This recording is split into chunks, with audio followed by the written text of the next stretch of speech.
This truck was broken down yet again and back in the shop, costing me more money as diesels do. But I have it back and I have it running great. And the mechanic has no idea what was wrong with it or why it was acting up. He drove it for over 85 miles. This was the third mechanic shop that I took it to, and he couldn't figure it out.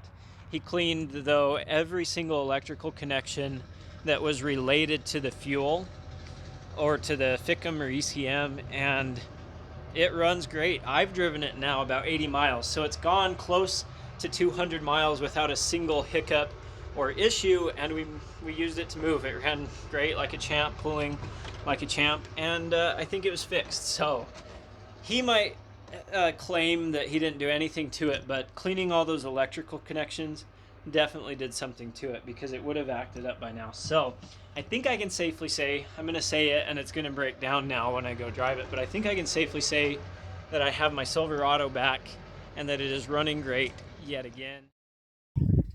This is an LB7 Duramax, and it's in my 2002 Chevy Silverado 2500 HD. And unfortunately, we're back at it. I've had this fueling issue for quite some time, and it has manifested itself once again in the fact that the truck died just a couple miles down the road while I was driving it, and it will not start back up. When I bought this truck, I wouldn't work on it ever, and that I'd always take it in for everything that needed done, except for oil changes. Even the transmission service I took it in to do, which is not like me. I work on everything. I always have. And unfortunately, I probably will continue to do so, because prices on taking vehicles in to get work done just keep going up. But the two different mechanic shops, actually the three now that I've had this at, cannot figure out what is wrong with the truck. The last one is an actual diesel shop in Cody, and he just couldn't get the truck to have the issue to manifest itself while he had it. He drove it over 140 miles, and I've had it now for about 200. And it only acted up once the other day on the way to Cody. It kind of hiccuped here and there, and then that was it. It ran great ever since, and it's ran great ever since. But today, I drove it here from my house about 5-6 miles, drove it around this morning, going up, running a few little errands, and then drove it down the road here from my parents' house about 2 miles, or about not even 2 miles. It was like not even a mile. It was like a half a mile. The truck just suddenly died. Didn't even hiccup, didn't cut out, didn't anything, just died, and left me on the side of the road. I thought, okay, I'm just going to wait till it starts back up, and then I'll drive it to my parents. We'll see if it keeps running or if it gets worse, and it would not start back up. Almost another $800 later, I finally have my 02 Silverado back, and this time we for sure fixed the issue, and it didn't end up being as expensive as it could have been. Let me explain. Oh yeah, she's running again, running good. I just got back from Cody pulling that dump trailer back there loaded full of masonry sand. I cannot believe how heavy this stuff is, and some numbskull has this trailer set up for like lifted trucks or something. It's like tilt dive down, which is fine. It's a rental, I don't care. The Chevy actually pulled it really well. It's running good again, and this time we for sure have the issue fixed. But I've pulled the truck into the garage here because while the mechanic did sort this out, over 6 hours of labor, he didn't do a very good job putting the wiring harness back together. This is not at all how I expected to receive the truck back. Yes, I pulled some of this apart before it went in for them so that they could more easily diagnose it, because I couldn't see anything really wrong with it. But I kind of expected that they'd put it back together and put some wire loom on there, put some stuff on there. I mean, this is just, these are important wires running from the ECM to the IDM, and they're just sitting here rubbing. Everything's exposed underneath here. I had all this loose, which they actually tightened, well, more or less tightened this back up.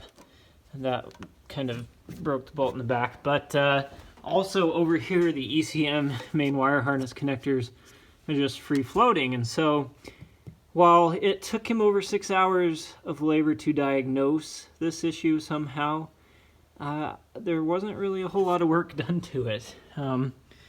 which is kind of frustrating. I expected this to be all buttoned back up for almost $750 of work performed to the truck. Now, the diesel shop that I took it to, I've never really had anything at but this truck. I'm taking the 7.3 off my other channel in to get sorted out and fixed there as well, which I think they're a pretty good shop. Yes, I kind of brought the truck in this fashion or condition, but if I was the mechanic there, I would have spent an extra hour of labor to sorting all of this out. But instead, I'm going to do it here hopefully in like 15 minutes and get this all buttoned back up. But I just wanted to do a quick impromptu informal video saying that I got the Chevrolet back. We figured out what it was. It was in the wiring harness, so it was not the IDM. It was not a programming issue with the ECM. It was not anything with the CP3 or anything major. It was just one broken wire. I cannot believe how much this wiring harness has been worked on. The spot that it had actually come apart, or over time was starting to come apart, was a spot where the pin connector was plugged into the ECU and had been corrected previously. The crimp connector had slowly worked its way apart, and finally that wire had come out enough that it had lost all contact.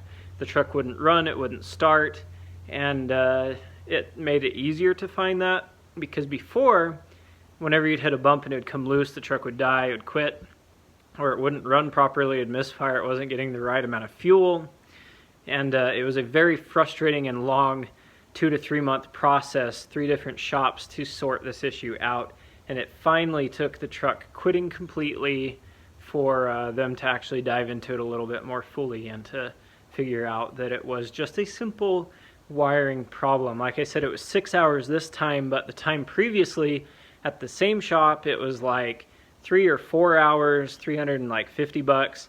And then at the other shop, my buddy didn't really want to charge me, but I paid him for putting the new CPS in here, which was super nice of him to spend so much time diagnosing this and trying to figure it out. And I want to clarify that he was right.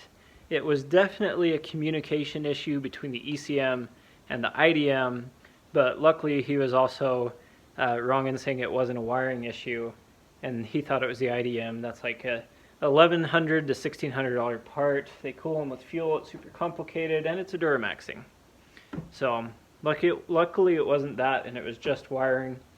But we spent just about as much money trying to figure that out and sort it out, because in all honesty, I have no idea how to work on this diesel motor. It's too complicated for me. It's too new. It is kind of a more modern diesel engine, but it's not like 6.7 Power Stroke or something in that regard. So yes, I have the 6.6 back, running great. It's here springtime, almost summer. This truck is going to get used a lot this year. I'm trying to phase this into my personal truck, but a lot of the work trucks keep breaking down because they are getting older and getting higher in miles. I have 185,000 on this truck. I've absolutely loved owning it, and I'm going to have a video very soon talking about my 1-year ownership experience with this. Unfortunately, this $1,000 wiring issue has really kind of put a dampener on that experience, but I still overall love the truck. So stay tuned for that video, because I'll go more in depth there with that.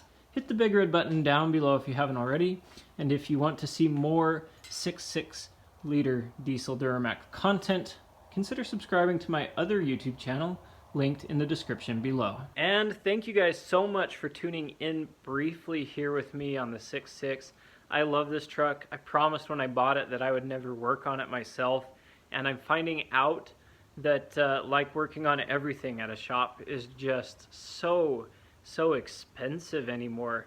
It almost makes me wonder if I want to continue to be a diesel guy, it might be cheaper for me just to go get my diesel tech certification or something in the long run. Plus it'd be something that I would actually enjoy, but it's too expensive to do that as well. So I'm stuck in this middle ground of maybe, you know, might just end up being a gas motor guy because I know how to work on those. But I do want to dive into these a little more. I do want to figure them out. So as always, stay tuned to the channel because we're here to learn together. With all that said, smash like on this video, subscribe, follow me on Instagram, get out and enjoy your automotive ownership. Hopefully it's going better for you than it has been with this truck. Drop a comment below and I'll catch you in the next video.